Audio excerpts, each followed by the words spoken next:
یہ سن کر سلطان صلاح الدین ایوبی رحمۃ اللہ علیہ نے حکیم سے مخاطب ہو کر کہا کہ کل تم اس خاتون کے ساتھ دربار میں حاضر ہو جانا۔ دوسرے دن صبح جب سلطان دربار میں پہنچے تو حکیم صاحب اس خاتون کے ہمراہ تشریف فرما تھے۔ پھر حکیم صاحب نے کہا کہ سلطان معظم، یہ ہے وہ خاتون جو میری شاگرد ہے اور جس کا میں نے آپ سے ذکر کیا تھا۔ سلطان صلاح الدین ایوبی رحمۃ اللہ علیہ نے عورت سے کہا، بتاؤ خاتون تمہارا کیا سوال ہے؟ تو اس عورت نے کہا، سلطان معظم، میں نے اسلام کے بارے میں بہت کچھ پڑھا اور سیکھا ہے، یہاں تک کہ اب میں اس جگہ پر آئی ہوں کہ میں اسلام قبول کرنا چاہتی ہوں، لیکن ایک بات ہے جو مجھے اسلام قبول کرنے سے روک رہی ہے۔ وہ یہ بات ہے کہ اسلام خنزیر کے گوشت کھانے کی اجازت کیوں نہیں دیتا؟ یا تو ہماری سب سے پسندیدہ خوراک ہے، چاہے کچھ بھی ہو جائے میں تو اس کو کھانا نہیں چھوڑ سکتی۔ میں نے اسلام کی تعلیم حاصل کرنے میں ہر جگہ دیکھا ہے کہ جہاں بھی اسلام نے کسی چیز سے روکا ہے تو اسے منع کرنے کی وجہ اور اس کے نقصان کے بارے میں بھی بتایا ہے، لیکن خنزیر کے گوشت کے سلسلے میں تو مجھے کوئی مضبوط دلیل نہیں ملی۔ میں نے جب اپنے بائبل کو پڑھا تو اس میں بھی خنزیر کا گوشت کھانے سے منع نہیں کیا گیا، تو پھر اسلام نے اسے کیوں منع کیا ہے؟ آخر اس کے گوشت میں سے ایسی کیا خرابی ہے؟ تو عیسائیوں کی سب سے پسندیدہ خوراک ہے۔ یہ سن کر سلطان صلاح الدین ایوبی رحمۃ اللہ علیہ اس سے مخاطب ہوئے اور کہا کہ اے خاتون، اللہ تعالیٰ نے قرآن پاک میں 3 جگہوں پر خنزیر کا گوشت کھانے سے منع فرمایا ہے۔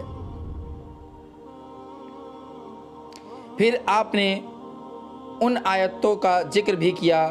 پھر سلطان نے اپنی ایک مشیر سے کہا کہ وہ بائبل کتاب لاؤ جو اپنی اصلی حالت میں موجود ہے۔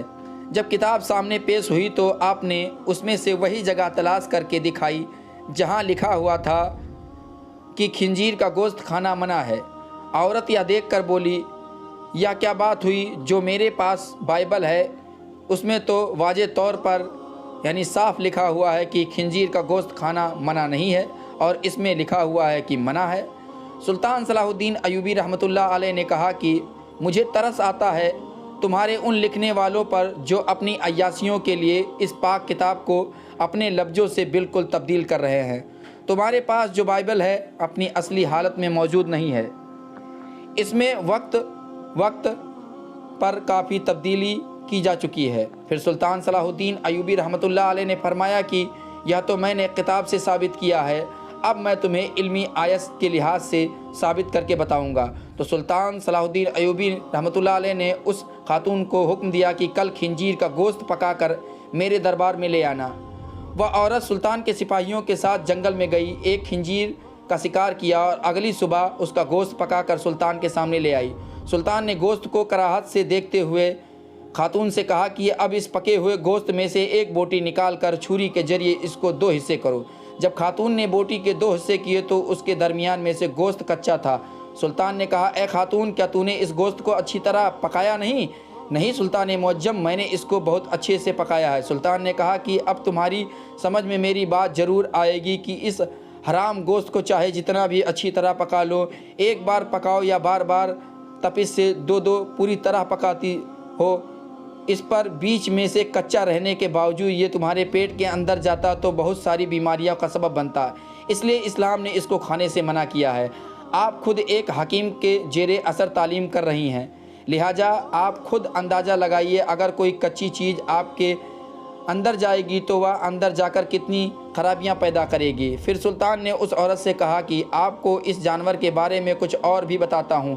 یہ جانور جس جگہ رہتا ہے تو یہ اس جگہ اپنے ارد گرد سبھی انسانوں کی گندگی کو بھی کھا جاتا ہے۔ اس کی اکثر خوراک بہت ہی غلیظ ہوتی ہے، اور سب سے حیران کی بات یہ ہے کہ خنزیر وہ واحد یعنی اکیلا بے شرم جانور ہے کہ جب اس کی مادہ یعنی اس کی بیوی کے ساتھ جب کوئی دوسرا خنزیر جنسی تعلقات قائم کرتا ہے تو یہ خوش ہوتا ہے اور فخر محسوس کرتا ہے۔ یہ واحد جانور ہے جس میں اتنی زیادہ بے شرمی بھری ہوئی ہے۔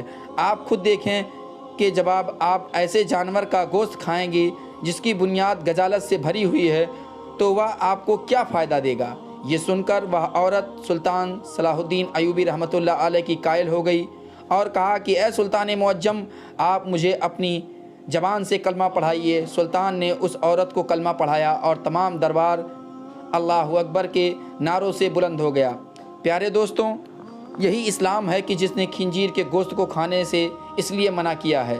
دوستوں، قرآن پاک کی آیت قیامت تک نہ بدلی گئی ہے اور نہ بدلی جائے گی۔ ویڈیو اگر پسند آئی ہو تو دوستوں ویڈیو کو لائک کریں، دوستوں کو شیئر کریں۔ چینل کو ابھی تک سبسکرائب نہیں کیا ہے تو چینل کو سبسکرائب کر بیل آئیکن کو ضرور دبا لیں۔ ملیں گے اگلے ویڈیو میں، تب تک کے لیے خدا حافظ۔